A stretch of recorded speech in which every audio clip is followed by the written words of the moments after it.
My name is Rachel. I use she, her pronouns. I'm based in New York in the US, and I am the creator of Zikaron along with Alex Rawson, who's in this space too. And we'll talk a little bit more about the organizations that are coming together to create this space. Just a little bit about me so you know whose voice you're hearing for a while.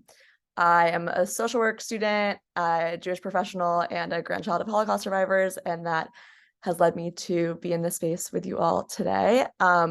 Before I move to introducing the groups that are running this event and really formally welcoming, I would invite people, if they're comfortable, to add to their name on Zoom where they're zooming in from. So it'll be nice to see the international aspect of this event. So if you would like, you can click the 3 little dots next to on your picture on Zoom, and you should be able to rename yourself if you'd like to add where you're zooming in from. That would be amazing. While you're doing that, I just want to formally welcome everyone and thank you all for being here. When we began planning this event many months ago, we could not have imagined the events of the past 2 weeks that are affecting so many of us right now. We want to acknowledge the range of challenging emotions that many of you have experienced or may be feeling right now. And we thank you for being here despite that, perhaps because of that, together today. Our 3 organizations are all dedicated to connecting people through our shared history and to creating a better world together. What better way to spend the afternoon, evening, morning, wherever you're at in the world, especially now, than by coming together to share stories of how our history informs our responses and responsibilities to the world today. Thank you again for joining us. So now I'm just going to kind of introduce the 3 organizations that are sponsoring this event today, starting with Zikaron, which is a project started by myself and Alex to grandchildren of Holocaust survivors as part of the Humanity in Action Fellowship. The goal of Zikaron is to address the ways that intergenerational trauma shows up in the 21st century, especially as a response to historical and ongoing state violence. 3GNY is an educational nonprofit organization founded by grandchildren of Holocaust survivors. As a living link, we preserve the legacies and lessons of the Holocaust. Their mission is to educate diverse communities about the perils of intolerance and to provide a supportive forum for the descendants of survivors. And AJR Next Generations is the national charity supporting Holocaust survivors and refugees in the UK. It was founded in 1941 by the refugees who came to the UK to escape Nazi persecution. Today, the majority of AJR members are the next generations, the children and grandchildren of survivors and refugees who join to celebrate and preserve the culture and heritage of their parents and grandparents, to commemorate the incredible stories of the Holocaust and meet others from similar backgrounds. So those 3 organizations have come together to create this space today. And again, we thank you for joining us in this special space. So next, I'll just kind of walk through the order of events, what the next hour and a half about is going to look like. So we decided to do this in a Moth style storytelling. The Moth is a style of storytelling that focuses on very short form stories with an opportunity for people to respond. So today we're going to focus on stories 5 minutes or less. Sometimes the Moth is even shorter than that, sometimes a little bit longer, but it's a very, very short form stories that talk about deep issues and that open space for more questions and more wondering and more complicatedness. And we thought that was a nice format to share our stories today. The intention of this event is to connect international 3G communities, to encourage sharing and reflection about passing the torch. So the name of this event, Torchbearers, comes from this idea of passing the torch of Holocaust legacy, and to prompt discussion and meaningful conversation among 3Gs and others. We will ask participants to stay on mute during storytelling. We will have an opportunity to share and interact later on. The way that the format will work is we'll hear from 3 of our storytellers in a row without really stopping, other than for me to just say, like, now this person is next. But there won't be any reflection or questions in between the first 3 stories. After the first 3 stories, we'll have a Q&A for approximately 10 minutes. And then we'll hear the next 3 stories, same format, with a 10-minute Q&A afterward. Feel free to direct your questions to a specific storyteller or generally, and whoever feels inclined to answer will answer. Just some rules of engagement around storytelling and responding. While the speakers will be addressing very personal and in many ways inherently political stories, we are asking participants to refrain from addressing politics in their questions and responses. Questions and responses should be focused on the process, getting more details, responding to how the story made you feel, what it brought up for you, etc. So I thank you for abiding by these rules of safe storytelling, and we're excited to move into the story section of our event, starting with our first speaker, Joachim Rabinovich. Good afternoon, morning, evening. My name is Joachim Rabinovich, and I'm a 3GNY based out of Astoria, Queens, New York, and formerly born in Paris, France. So let me start with my story. I am an immigrant. I immigrated to the United States in 2000, and I've been in this country for 23 years. Coming from France, when I was about 14, 15 years old, I applied for my American citizenship. It's a long, arduous process, a lot of bureaucracy and paperwork. And when I came, I was sit in this room. When I first arrived in the United States, I was in this giant room with long benches with a metal bar that was underneath the bench. And as a kid, I used to play with that metal bar, and I didn't know that that metal bar was for criminals to be apprehended and basically tied with handcuffs on their feet. That was my first impression of the United States were coming. And that transformation of being here for 4 years before applying for the American citizenship really created a sense of devotion to here. I studied very hard for the citizenship exam. I aced all those questions. I was asked questions about my grandfather. Was my grandfather a communist, a socialist? Was he involved in any sort of terrorist parties? And I answered these questions no, as you're told to not to do. But it wasn't until I was faced with the decision where I was given this paperwork, and this is 15, 16 years old, where you're applying for US passports. So you pass your citizenship exam, and now you are in this room and you have to look at this paperwork and fill out your name. And only you can do it. Your parents are not allowed to fill it out for you. And when I looked at the paperwork, I saw that there was a middle name. And it was my first time filling out paperwork as like a young adult. And I didn't know what a middle name was. In France, we don't have middle names. At least in the culture that I came from, it's all hyphenated names: Jean-Louis, Pierre-Louis, Jean-Edouard. And I stopped and I was like, what, a middle name? What is that? And out of nowhere came this intense feeling to add my grandfather's name as my middle name. So I was born Joachim Rabinovich, but when I became an American citizen, I added Leon. And my grandfather is the one I tell stories about.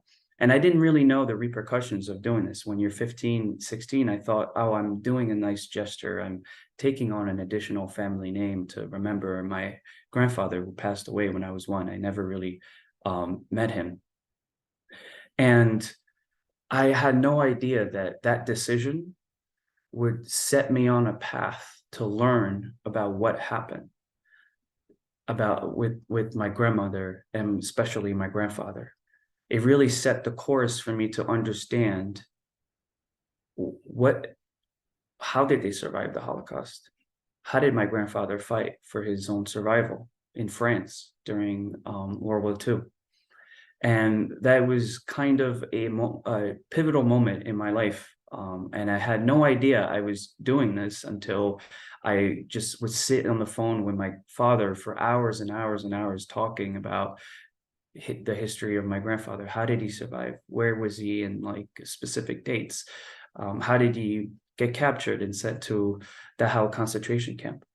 But the kind of retrospection and inspection about me and my family really started with my American citizenship. So I take lots of pride in that. And that is my story and how I became Joachim Leon Rabinovich. Thank you for listening, and I appreciate the opportunity. Thank you so much for sharing, Joachim. We'll move next to Hannah Goldstone. Hi, so I am Hannah. I am from Manchester in a rather dark UK. It's evening here. And my kind of journey as being a 3G has been really high highs and really, really low lows. So my grandpa was on the kinder transport and he never really told us anything about his story.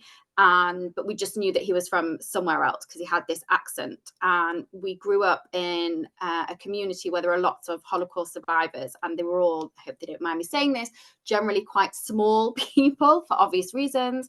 But my grandpa, because maybe he came over on the kinder transport, was always kind of the largest one in the group. So I never felt that we kind of fit in with that survivor community that was kind of established in Manchester, but I didn't feel that I kind of fit in with the non-survivor community either. So it always to me felt a bit strange. I didn't really feel I didn't know where kind of I fit in kind of the Jewish community. And as I grew up, I wanted to know more about my grandpa's story, and we lived with him for a while, but he was very much, he didn't want to tell us. So the only information we really found out was through our own research, and he passed away in 2007, just before, literally 3 days before I graduated university, and I was the oldest grandchild. And that kind of put me in a spin that I didn't really expect, because I think when he passed away, I wish that I would have pushed on asking the questions more, and just, where do we come from, and what were your parents like? Just, what did you eat as a kid? He was 9 when he came over, but did he have any memories? And started doing a little bit more research, and then we all kind of have family issues. There were a few kind of family issues that came up and kind of stopped that and really kind of put that on hold for a while. Graduated, went and got a very normal job, really enjoyed it. But then I saw advertised a master's degree in Holocaust education that had just started at my local university. So I went and I thought, you know what, I've got time, let's just go and do it. And I learned about the Holocaust from a very non-emotional perspective. Everything was kind of very black and white, and there weren't many grey areas, and there wasn't kind of the family connections and the family ties. So I realized kind of by putting the two together that actually I wanted to go into education more. And I kind of threw myself into that, which initially I thought was fantastic and brilliant. What I didn't realize that I was carrying a lot of, we would now call it kind of intergenerational trauma. And I didn't realize that I was carrying that with me, to the point where even when I was little, I didn't want to go and stay over at friends' houses. I wanted to know kind of where my family was at all times, because obviously my grandpa had been separated. But when you're kind of 6, 7, I didn't really think of it that way. And then even when I was growing up, I didn't want to go away to university. I had to make sure that I stayed closer to home. And one kind of pivotal moment really kind of solidified why I felt different. My husband and I had gone to a jazz festival in Wales, which is not far from where we live. And there were some pro-Palestinian people just chatting about something, and they were talking about Jewish people, and they were talking about Israel, and it made me feel very scared. And I remember going back to the hotel that night going, we need to make sure that we've always got a bag ready to go. I know exactly where everything's ready. Where's the cash? And he was like, I don't understand. Why do you need to know that? And I said, because I know what's happened before. And that kind of put me in a spiral of, it wasn't self-doubt, but it just put me down a path of really then trying to work out why I was so anxious all the time, why I was feeling depressed. And the most amazing therapist helped me, and we kind of uncovered more and more of this intergenerational trauma. But ironically, one of the things that's helped the most is actually going through Holocaust education and teaching my family's story more. And that's given me just the biggest of highs. That for me is the biggest reward. And that's what I hope to continue doing. So still working on, the anxiety and the depression more than ever, I think, with the anxiety.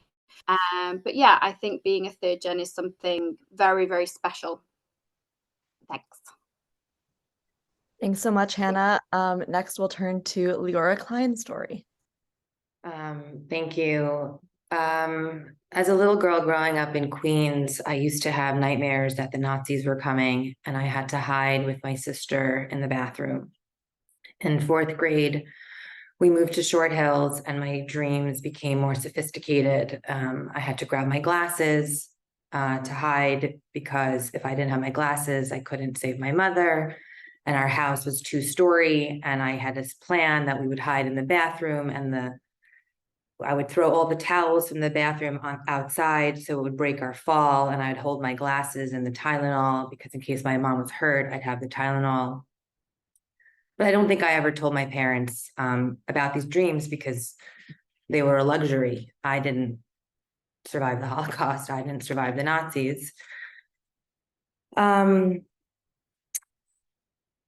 the grandchild of survivors is being marked by something you did not experience, being terrified of something you did not witness, being in pain over something you did not survive.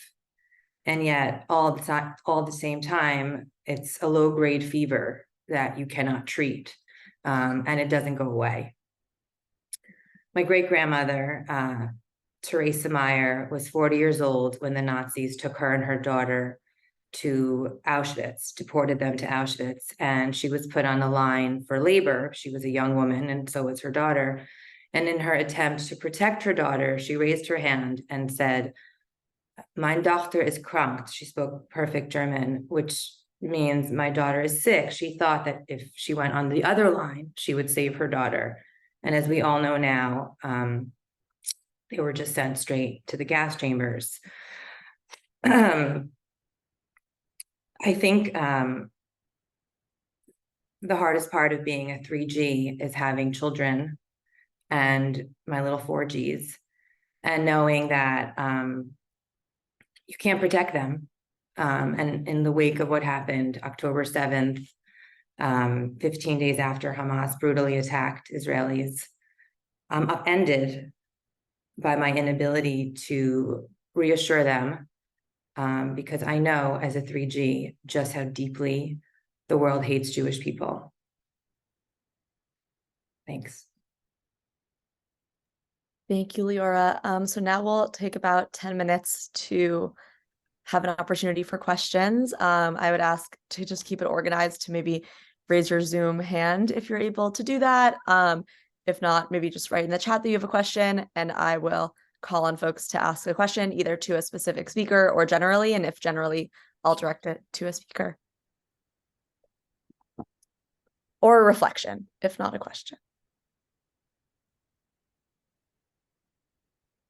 Yes, Ariel. I think my question was for Hannah. I was just struck by what you said about feeling scared about leaving the house as a kid. Did you make the connection as a child of I was something to the effect of like didn't want to leave the house, didn't want to go far for school, because did you make the connection of that to because you wanted to stay with your family because you were scared that something would happen again, or was it just kind of connected to like a fear or like an anxiety? It was just, at the time, it was just an anxiety, and it didn't really strike me that it was more kind of something more related until I was older. And I remember kind of when it literally the light bulb went off, just thinking, how do my parents not see this? And I was so angry at them that they didn't see it. And looking back now, like my dad was very, very similar. If there was a party or something going on, it had to be at our house and not somebody else's house. So that's something now I'm super, super vigilant with my own children, and my little boy, so he's 11, he's going through the same thing now. I asked him a few weeks ago, would you want to go and sleep at someone's house? And he's like, no, I just want to stay at home. And I thought I'd been so careful in making sure that that kind of hadn't trickled down, that it just makes me think, is it nature? Is it nurture? Is it something kind of more genetic? But again, we're working on him now. So that's hard that it might have gone to the 4th gen, even when I've tried not to. Thank you. Thank you for that question. Any other questions for any of our speakers? I think we saw a reflection in the chat. Gary Clarkson wrote evocative, heartbreaking stories from Leeds. My grandfather fought in the war against Nazis, so lend our support. Thank you for that message.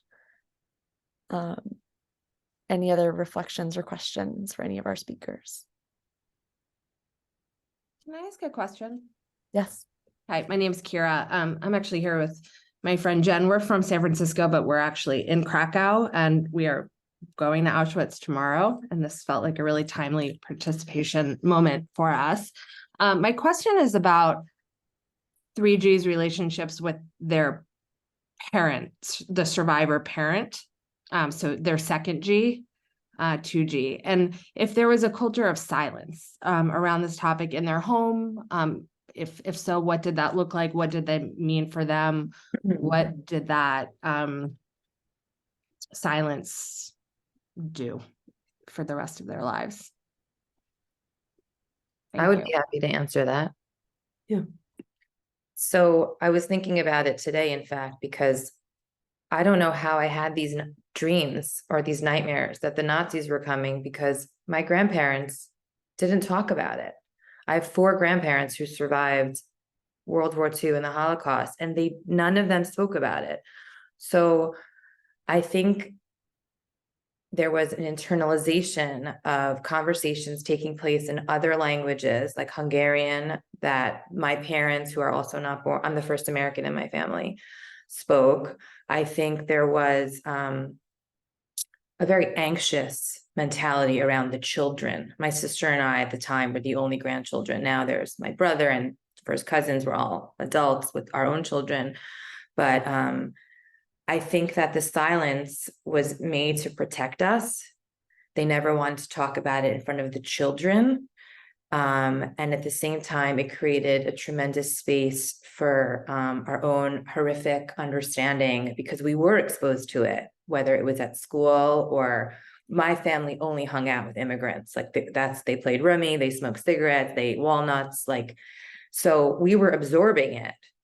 And it was only when I was at college that I came home one weekend, and by this point I only had my mother's mother alive. And I said, Savta, enough, you have to talk to me. And we sat with an old-fashioned cassette player, and she told me her story, and then we formalized it. We made an appointment at the Yale Archive, Fortune Archive at Yale, and but I think that the silence was very loud. And at the same time, I think that I have other great aunts and uncles who spoke significantly, never ending, all the time about it.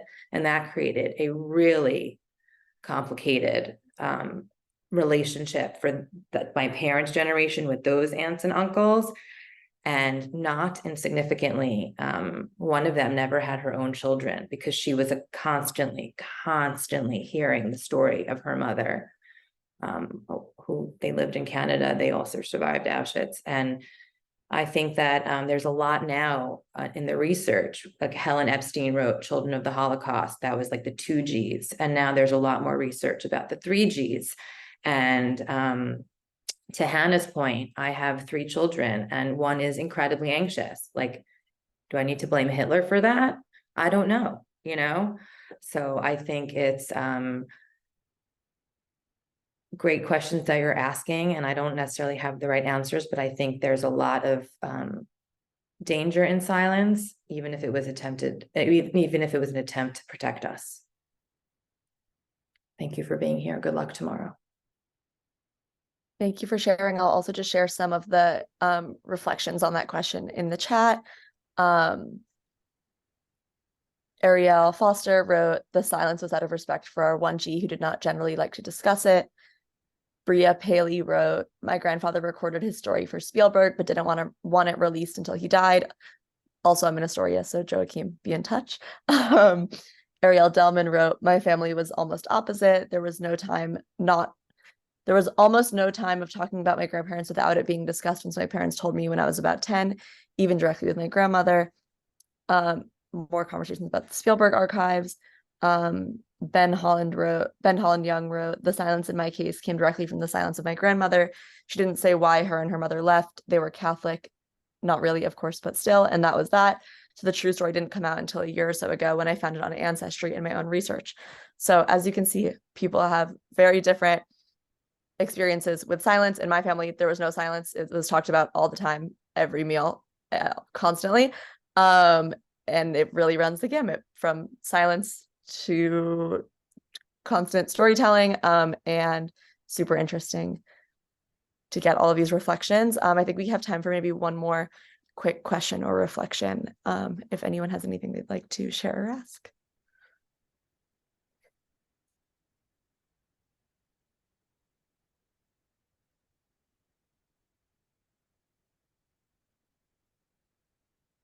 Okay.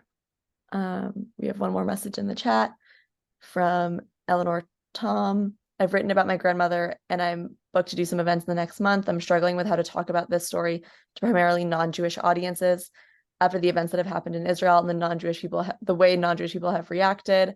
I noticed the event copy has gone out from one venue and they haven't even included the word Jewish or Holocaust. It just says family history. I realize that I need to trust people in order to tell the story to them, and that trust is feeling shaken. How are others who educate or tell their stories to audiences planning on handling this?" I think there's a broader question here of how do you frame a story to a non-Jewish audience about Jewish history? So if there's anything that anyone wants to quickly share on that topic. Yeah, Caroline.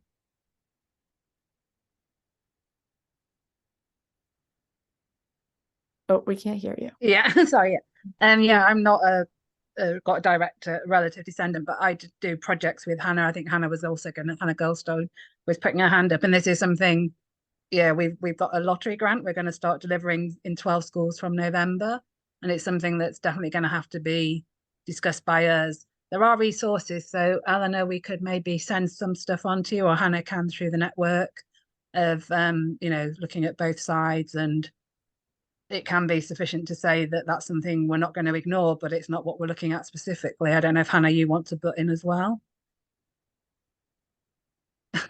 Yes, so Caroline and I do a lot of work together, sharing kind of my story, and then we link it in with different ways. So yeah, so if you want to get in contact, or anybody in the UK that wants to get in contact with, best practice, we, train our volunteers to a very high standard. I know Deborah from AJR's on, she does a lot of work with G2G, who helped us enormously. Kind of, we say Birmingham's kind of an up is kind of where we're the northern kind of group. So if anyone wants any help and support with that, more than happy to. But it's not easy.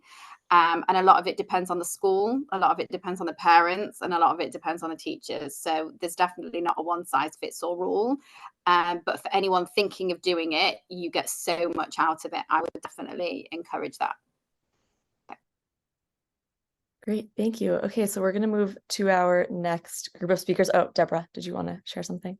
I was just going to say that I spoke at a school on Thursday, but it's in a Jewish area. I know a lot of the students are Jewish there, and but I did write to the teacher beforehand and say, can you please remind the students that I'm here to share my family's Holocaust story and not to talk about current world events in the Middle East, and it wasn't mentioned at all, because that is not why I was there. So that's how I handled it. Great, thank you for sharing that. Okay, so we'll move on to our next group of speakers, starting with Benny Greenstein. Yes, guys, how is everyone?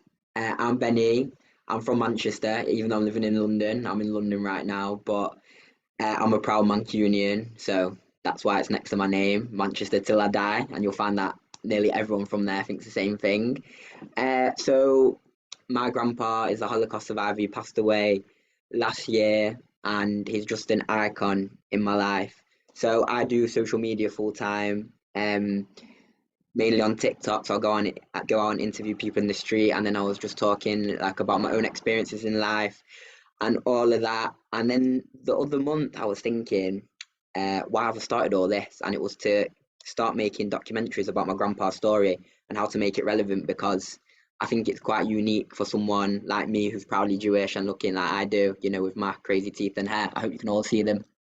With my crazy teeth and hair and my grandpa's story, I just think it's really important and powerful to carry it on. And I was like, what's the point in speaking about stupid topics when I've got this amazing heritage? And I started speaking about my grandpa's story on TikTok, and it's done well, and it's just really allowed me to find my path. And hopefully we're going to pick some documentaries this year to some major broadcasters, and we'll get them made, because not a moment goes by when I don't think about him. And growing up with Grandpa Jack, he told his story all the time, but when I like retell his story and recollect what happened, I smile because it's such a success story. He went and had 2 kids, met his beautiful wife, my nana, who eats out for lunch every day. She got her own bank card now that he's passed away, and she got full freedom. And we talk about him all the time. And his three grandkids, me and my 2 sisters. He calls us the 3 diamonds. And yeah, I think me and my family, when we talk, just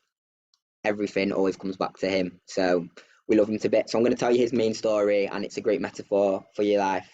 So when he was doing his death march, in his striped pajamas and some form of shoes, if any, away from the advancing Russians in the freezing snow, they stopped over one night on a derelict farm, and about 10% of people survived death marches, I think. So this is just a crazy story. And he found 1 frozen pea preserved in the snow. I'm talking about 1 garden pea, and he boiled it in boiling water on a fire.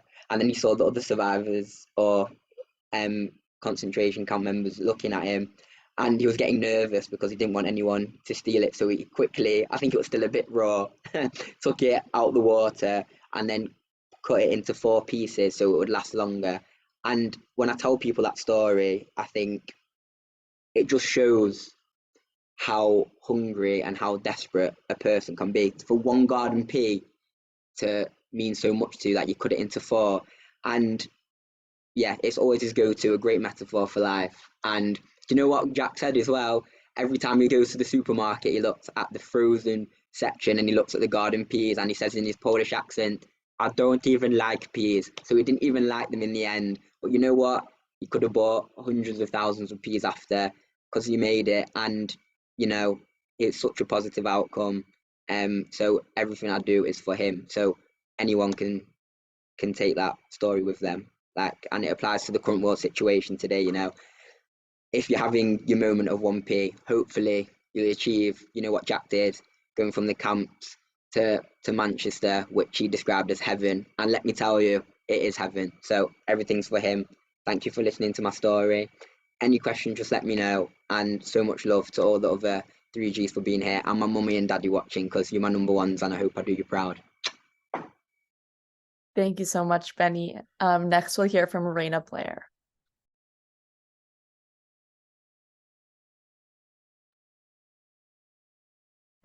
Hi. So the other day, a deer was hit by a car in front of my house and crawled into my yard to die.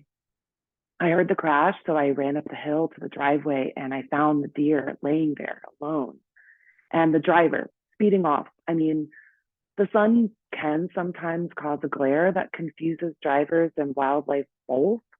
I've never hit a deer myself, but many have jumped out in front of me. It's absolutely frightening.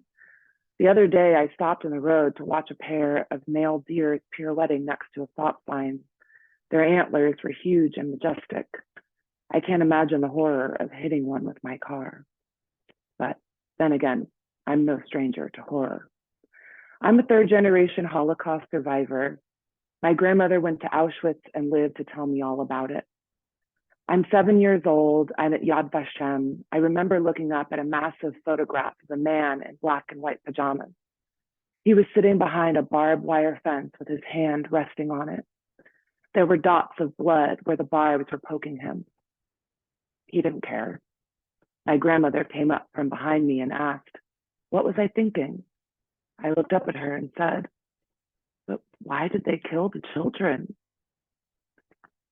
Distinguished guests and folks from across the land, gather round, for I am about to share my story of resilience and intergenerational trauma. This is the story of my family and the legacy of a genocide that has shaped my life. Okay, no, sorry, I don't want to tell that story now. It's from the darkest chapters of my life, and it's way too personal. That deer died, by the way. There was nothing I could do. I could see it was bleeding internally. Its eyes were filling with some kind of liquid. It didn't stand a chance. All right, hold on. I'm about to get started here, you guys. Oh yeah, I remember. I want to get out of here. I want to get out of here.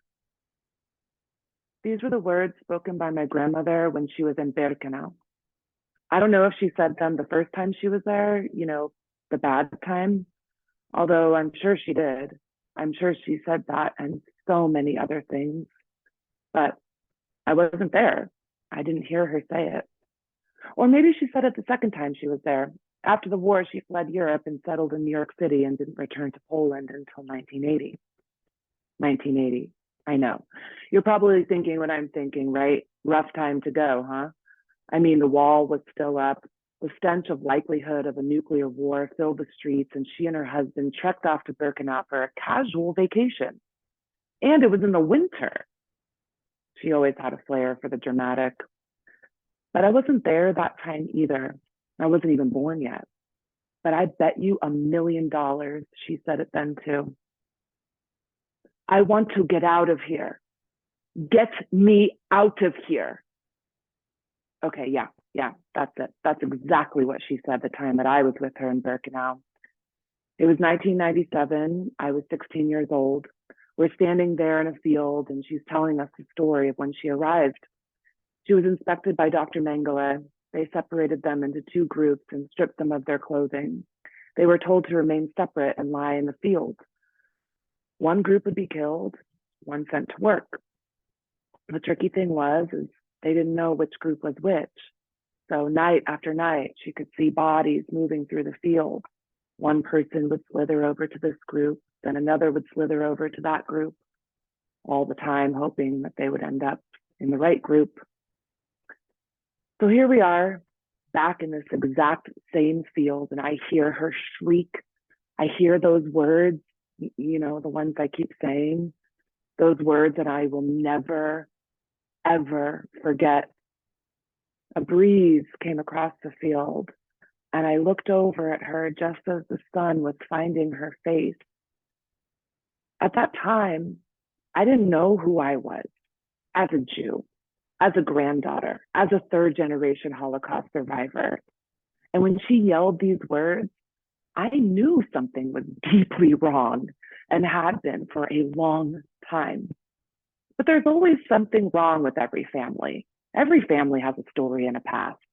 Mine just happens to include genocide.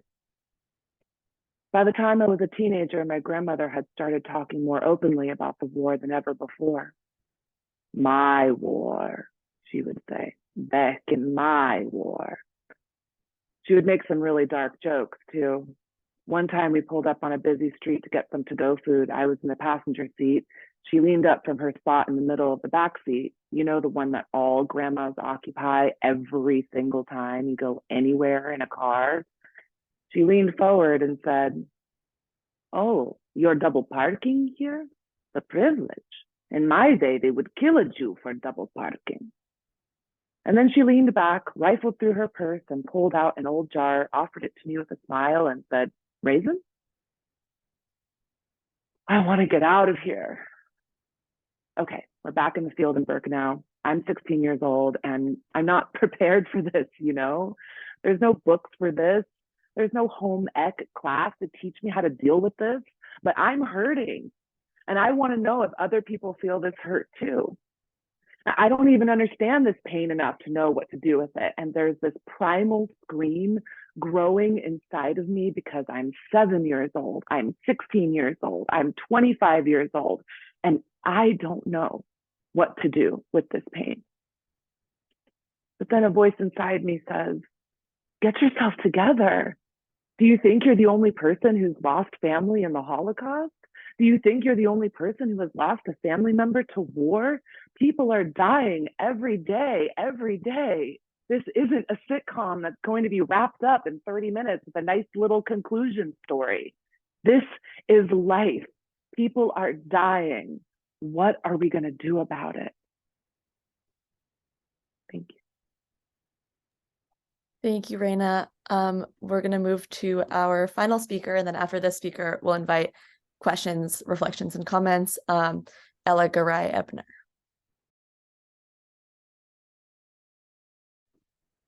Hi everyone, thank you so much for having me here today, and it's been really interesting to hear from all the other speakers. Well, I've got lots to follow going last, but thank you. So 3 of my grandparents were survivors. They all have very different backgrounds. My paternal grandpa escaped from Austria with his parents at age 2 weeks before war broke out, and came to the UK as a refugee. My maternal grandma is from Budapest. She was 7 when the Nazis invaded Budapest in 1944, and her main memory is the pain of being separated from her parents when she was taken to be hidden in a nunnery. My maternal grandpa is also from Budapest. He was 18 when the Nazis invaded. He was taken to a forced labor camp, then to Mauthausen concentration camp, then on a 4-day death march to Grandchild concentration camp. In his memoir, which he wrote in the 90s, he wrote that this death march is where he was touched by death. Although he wrote all his memories down, he never spoke about his experience in the Holocaust, not to his wife, who was also a survivor, and not to his children, not to anyone. In fact, his memories of this death march were so painful that he actually removed and hid the pages that he wrote about it in. My grandpa died in 2007, and it was in his very last days, on his deathbed, that he told his wife where these pages were hidden. He told his wife to find these pages and to tell the world what had happened to him. Although it was just too painful for him to talk about, he wanted people to know. So that's what I tried to do. I'm a speaker and committee member for a small but very quickly growing charity called Generation to Generation, which has already had a mention by Hannah. Our mission is to help 2nd and 3rd generation descendants tell their parents' and grandparents' stories. In the almost 2 years I've been a speaker for G2G, I've spoken to over 3,000 young people in schools about my grandpa. Every single time it feels so powerful to be telling his story, not just about what happened to him during the Holocaust, but also about him as a person, about his family before and after the Holocaust, about his personality, about my relationship with him. I feel like I'm fulfilling his final wish when I see young people looking at photos of him, knowing his name, knowing bits about his life. One school in particular I'll always remember. I got there ready to speak, and just before I started, the teacher said to me, "By the way, this room of 17-year-olds have never had any Holocaust education because they missed out on it due to COVID." So I took a deep breath and thought, wow, I'm about to tell my grandpa's story, and it is about to be the first bit of Holocaust education that these children hear. Although I'm the one in my family who goes to schools and talks about my grandpa, I think the Holocaust impact and being 2nd or 3rd generation is seen in so many different things my family do. A few examples being, my mum is a volunteer at a drop-in centre for asylum seekers. One of my aunts has written children's books about emotions and letting out trauma. And another one of my aunts has opened her home to Ukrainian refugees. She felt she had a moral obligation to do so when someone did the same for her own dad. Being a Holocaust descendant is extremely present in all of us in different ways. I can see it feeding into different things that we do. And whilst I go into schools, I really believe there are different ways we can bring the awareness and tackle the hate. And I feel that as a family, we share and value the importance of doing our bit, whether it's educating from the past, helping in the present, or preparing for the future. I think there are so many ways we can learn lessons from the Holocaust to help society today. And I truly believe that everyone has skills and interests that we can use to do our bit most effectively. Thank you. Thank you so much, Ella, and thank you so much to all of our speakers for sharing. We're now going to take about 10 minutes of questions or reflections. I think we already got one in the chat. from the Blair family. They asked, can the speaker summarize what happened to her grandpa? I think this was sent during Ella's story, but Blair family, please correct me if we're asking about somebody else. If not, Ella, if you want to. Sure. So my grandpa was, it's a very long story, so I'll try and do this quickly so other people have a chance to speak as well. But my grandpa was 18. He was first of all taken to Balfe forced labour camp, where he spent the winter months digging trenches. And one thing that always stands out to me about that part of the story is that he remembers that his rations were a small black moldy loaf of bread. And what really stood out to me is that he ate it. And of course he did, because it was the only option. And when I'm telling the story to young people, I always think that bit really stands out. After Balfe, he was taken to Mauthausen, and then on a 4-day-long forced death march to Gernskirchen. And my grandpa was a journalist. He was an incredible writer. So he writes really, really powerful imagery of Nazi soldiers forming lines like in a military wedding, were holding their rifles above their heads for the Jews to walk through, and being hit and shot by the rifles. And then after 4 painful days, he was in Gernskirchen concentration camp, where he was later liberated from, and he had typhoid when he was liberated. So it was about 2 months between liberation and him returning back home to Budapest. Thank you so much for sharing. There was another question put in the chat from Todd of, what are the most meaningful questions students have posed to you? This question is for anyone who has worked with students, any of our speakers who'd like to share.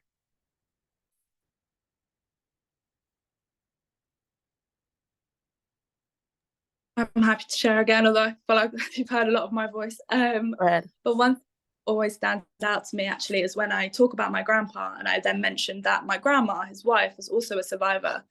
But in my presentation, I don't really go into detail about her, but very often students have put up their hands and said, what happened to her? What was her story? So I find that really interesting, that they want to learn more, and they want to learn about other people. And that always, means a lot to me. Thank you. I'll share about that, working with the kids in high schools. And I think the most meaningful for me is when I share about my grandmother's story, and her family was taken, all of them. And it's kind of in the beginning of the story because it happened in the beginning of her story. And then I kind of go on, and then without doubt, there's always multiple kids who want to go back over that and ask again. So wait, she never saw them again? I'm like, that's right. And then again a couple minutes later, so what happened to her family?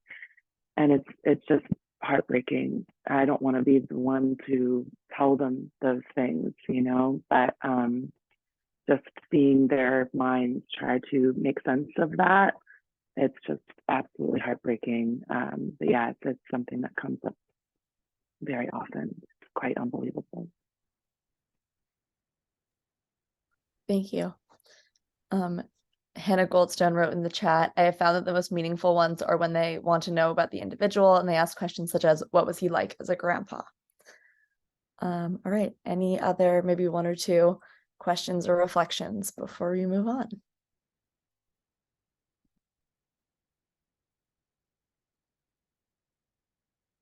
Oh, a question in the chat from Ariel Delman. I know someone in the meeting is going to Auschwitz, but does anyone else constantly get the question if they have been to the actual camp where their family were in?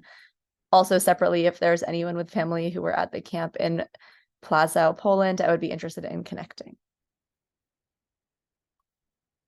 If anyone wants to take this question about if anyone gets asked about the camp their family was in.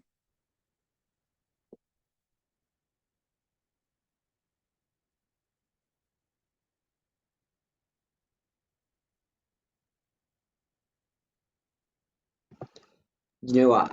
I'll take this one because I've got something interesting to share that I've not ever been to a concentration camp in my life.